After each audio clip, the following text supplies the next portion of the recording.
tentang kurikulum. Kurikulum adalah prinsip-prinsip dan prosedur-prosedur bagi perencanaan, implementasi, evaluasi, dan pengelolaan suatu rancangan program pendidikan.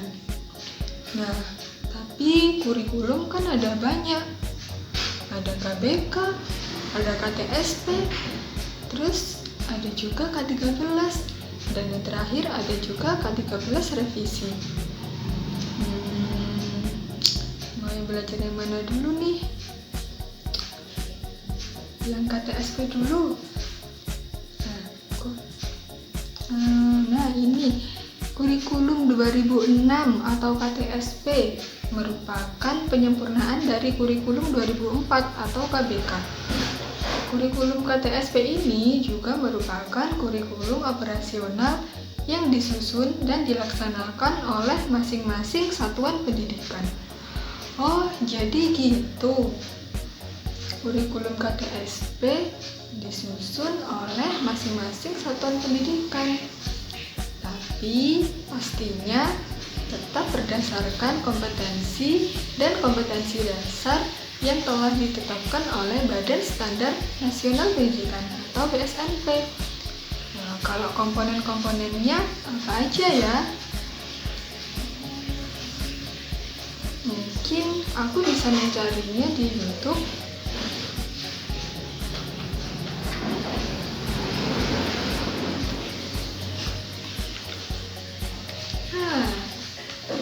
Komponen-komponen dari KTSP.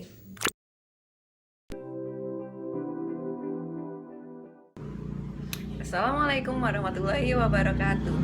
Kembali lagi bersama saya Zuniawarti di channel Berkurikulum. Kali ini saya akan menjelaskan sedikit tentang komponen-komponen dari kurikulum.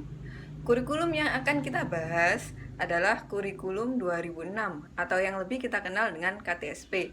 Komponen-komponen dari KTSP ada 4. Yang pertama, komponen tujuan. Yang kedua, komponen isi atau materi. Yang ketiga, komponen organisasi. Dan yang keempat adalah komponen evaluasi. Untuk yang pertama adalah komponen tujuan.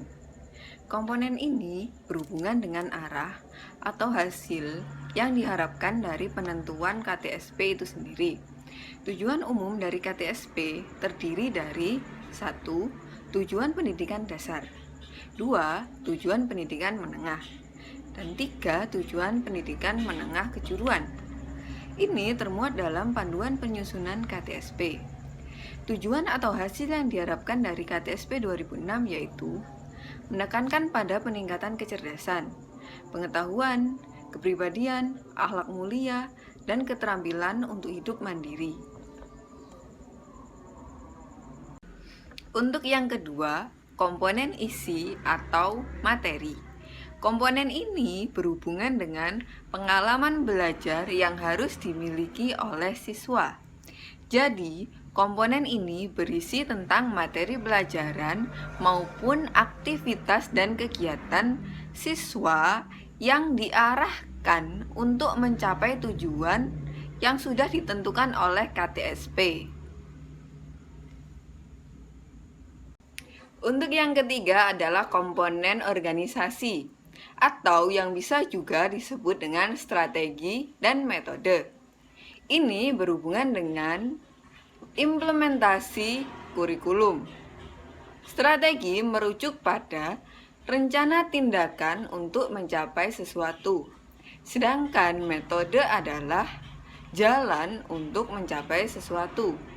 Berdasarkan panduan penyusunan KTSP 2006, yang dimaksud dengan komponen organisasi adalah silabus.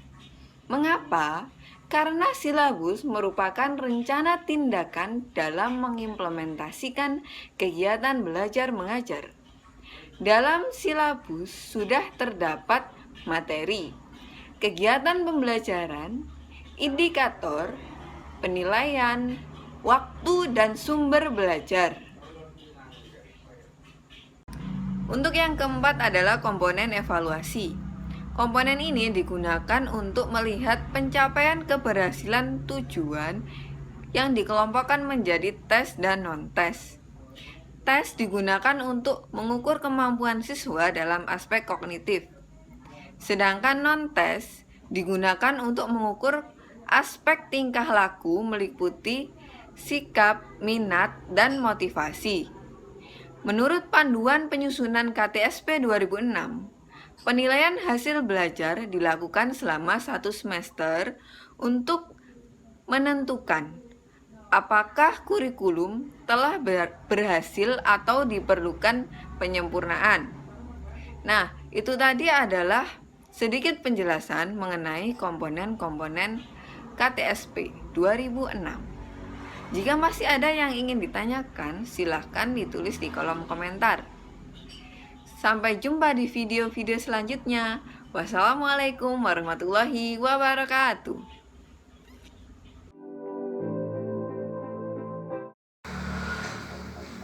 Oh, jadi itu komponen dari KTSP. Ada komponen tujuan, komponen isi atau materi, kemudian komponen organisasi, dan komponen evaluasi. Lalu kalau fungsi dari KTSP apa ya? Cari lagi lah. Fungsi-fungsi dari KTSP.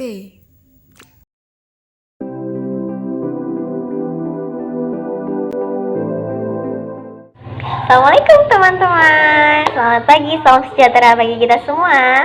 Nah, masih dengan saya Susiawati di channel YouTube Telah Aku. Ding ding ding ding ding. Oke, sebelum memasuki fungsi-fungsi dari kurikulum sendiri nih, kita akan mengulas sedikit tentang hakikat kurikulum. Hakikat kurikulum itu seperti apa? Mari kita bahas bersama ya. Nah, dalam pelaksanaan kurikulum dibutuhkan suatu pemahaman berdasarkan tentang apa sih itu kurikulum. Nah, kurikulum bisa diartikan sebagai Pak Pos yang bertugas mengantarkan tujuan-tujuan dari surat-surat itu mau dibawa kemana tujuannya, dan selama proses itu berlangsung dengan cara apa Pak Pos itu mengirimkan. Analoginya mungkin seperti itu. Jadi sangat penting sekali untuk kita bahas memahami apa itu kurikulum KTSP atau kurikulum 2006 sebelum kita bahas mengenai fungsi dan komponen-komponen dari KTSP itu sendiri. Nah, tentang hakikat pendidikan nih teman-teman, terutama kurikulumnya di Indonesia, seperti apa sih itu hakikat kurikulum? Baik, saya akan sedikit menjelaskan kenapa sih istilah kurikulum gitu.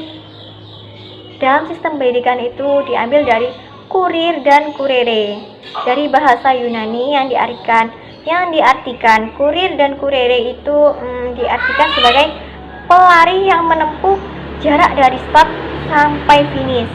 Nah, dari analogi itu kita pindahkan menjadi konsep kurikulum menjadi serangkaian mata pelajaran yang harus dicapai peserta didik untuk mencapai ijazah. Dan ini tuh termasuk konsep yang tradisional yang paling lama. Setelah itu berkembang menjadi lebih luas lagi nih teman-teman. Lebih luas lagi bahwa kurikulum itu tidak hanya seperangkat pelajaran, tapi juga seluruh aktivitas yang dilakukan oleh siswa yang dibimbing oleh sekolah, baik dari guru yang tujuannya adalah meningkatkan kompetensi para peserta didik yang memang di bawah pengawasan sekolah. Jadi kurikulum itu seperti yang saya jelaskan tadi, dan bisa kita lanjutkan tentang fungsi-fungsi dari kurikulum itu sendiri, atau lebih khususnya itu fungsi kurikulum dari kurikulum 2006 atau biasa kita kenal dengan KTSP. Nah, menurut pendapat saya ini, fungsi kurikulum 2006 atau biasa kita kenal dengan KTSP itu ada 7 bagian, yakni yang pertama, fungsi kurikulum dalam rangka mencapai tujuan pendidikan. Maksudnya di sini bahwa kurikulum merupakan suatu alat atau usaha untuk mencapai tujuan-tujuan pendidikan yang diinginkan oleh sekolah yang dianggap cukup tepat dan penting untuk dicapai.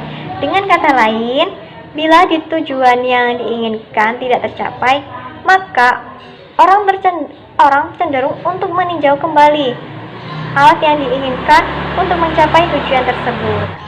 Fungsi kurikulum bagi anak. Yang kedua, fungsi kurikulum yang kedua ini maksudnya kurikulum sebagai organisasi belajar tersusun yang disiapkan untuk siswa sebagai salah satu konsumsi bagi pendidikan mereka. Dengan begitu, diharapkan akan mendapat sejumlah pengalaman baru yang kelak kemudian hari itu dapat dikembangkan seirama dengan perkembangan peserta didik itu atau perkembangan anak. Dan yang ketiga itu fungsi kurikulum bagi guru. Dan di sini tuh ada 3 macam, yaitu yang pertama sebagai pedoman kerja dalam menyusun dan mengorganisir pengalaman belajar bagi anak didik. Dan yang kedua sebagai pedoman untuk mengadakan evaluasi terhadap perkembangan anak dalam rangka menyerap sejumlah pengalaman yang diberikan. Dan yang ketiga sebagai pedoman dalam mengatur kegiatan pendidikan dan pengajaran. Fungsi yang keempat di sini itu fungsi kurikulum bagi kepala sekolah dan pembina sekolah. Dalam artian itu yang pertama sebagai pedoman dalam mengadakan fungsi supervisi, yaitu memperbaiki situasi belajar,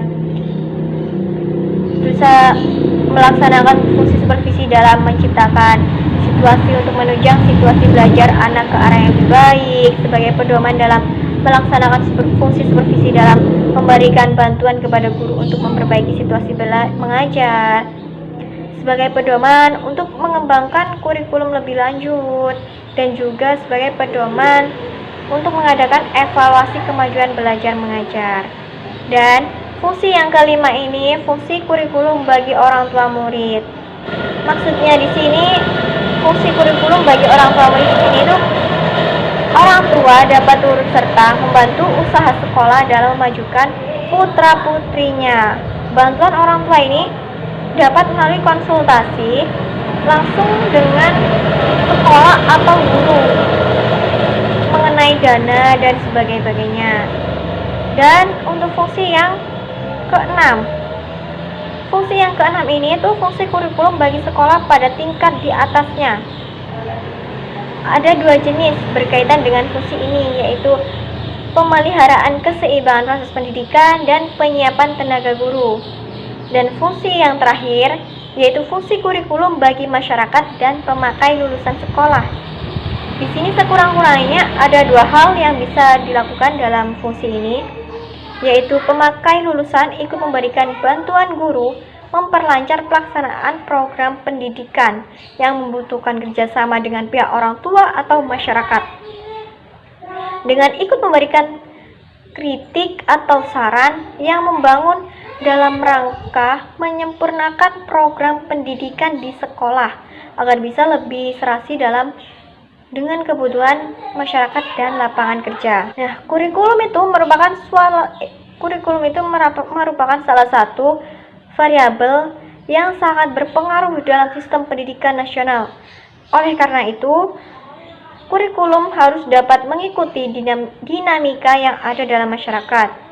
Kurikulum harus bisa menjawab kebutuhan masyarakat luas dalam menghadapi persoalan kehidupan yang dihadapi. Sudah sepatutnya kalau kurikulum itu terus berkembang dan diperbaharui seiring dengan realita, perubahan, dan tantangan dunia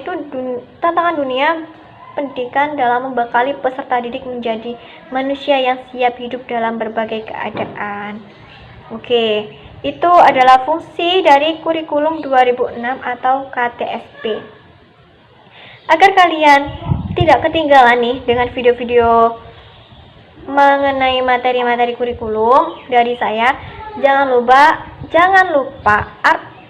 aktifkan notifikasi dengan pencet tombol di bawah ini, tombol lonceng, ding ding ding ding ding ding, karena itu gratis. Semoga bermanfaat. Semoga bisa dipahami baik-baik apa yang saya sampaikan hari ini. Dadah, bye. Assalamualaikum warahmatullahi wabarakatuh. Selamat pagi. Oh, begitu. Nah, sekarang aku paham apa aja sih komponen-komponen dari kurikulum, tepatnya kurikulum KTSP. Ada komponen tujuan, komponen isi atau materi, komponen organisasi, dan yang terakhir komponen evaluasi. Komponen evaluasi itu sangat penting loh, karena kalau nggak ada evaluasi, pastinya nggak akan ada yang diperbaiki. Nah, terus untuk fungsi sendiri juga ada banyak. Fungsinya dibagi-bagi. Ada fungsi terhadap tujuan dari satuan pendidikan, fungsi untuk guru, fungsi untuk anak didik atau peserta didik, kemudian fungsi untuk kepala sekolah itu juga ada sendiri. Jadi semuanya itu dibedakan dan masih banyak fungsi-fungsi yang lain dari kurikulum KTSP atau kurikulum 2006.